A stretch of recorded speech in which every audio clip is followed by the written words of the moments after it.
and I was just looking at the different times that I had purchased a day pass to go to Jefferson County. Yes.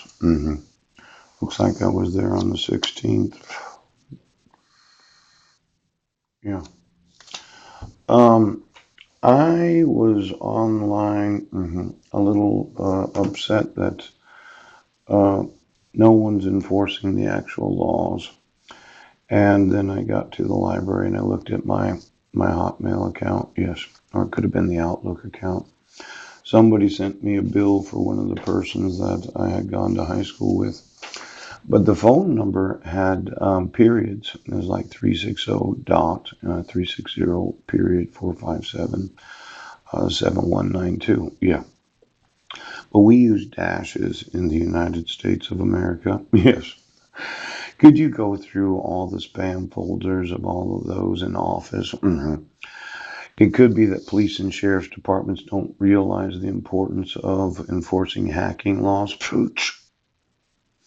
You know, if I find any spam in any email account of any officer of the law, I'm not only going to sue you for refusing to involve the FBI, yes, in every piece of spam.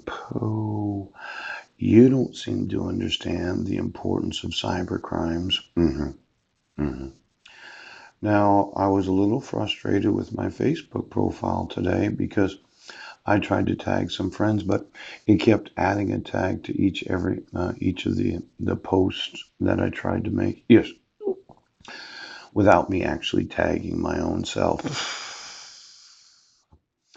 And then I was sending some emails from Gmail, and they made that update. Yes, where somebody was changing the color of the underline to purple. Oh, as if the sheriff's department supports those that commit crime. Now, Sheriff, do you support crime in this county? Is it your prerogative to want every citizen a criminal? That's the way it looks to me. Screen prints removed, email addresses slashed. Um, this concept of, well, we do support criminals. We make sure they're on the payroll. We pay them to criminalize honest citizens. Now, somebody's upset that I want my rights enforced. And, I was kind of feeling a little guilt like, well, don't you feel bad about yourself for not wanting to go to jail? Ooch, not, well, should I want to go to jail, Sheriff? Should I, as an American citizen, want to spend any time in jail?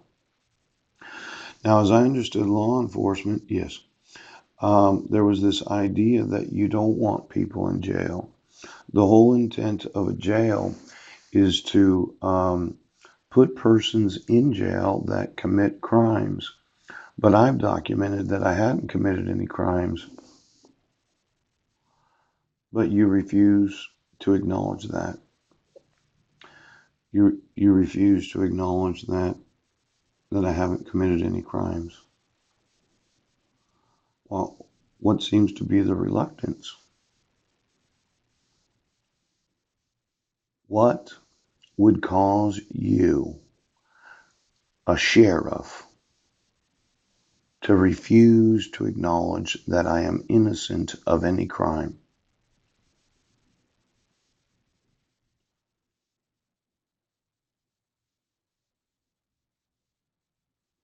Now, um, I was looking online, yeah, and the two court cases that I've been involved with in Clallam County, yes, they have been closed. Oops.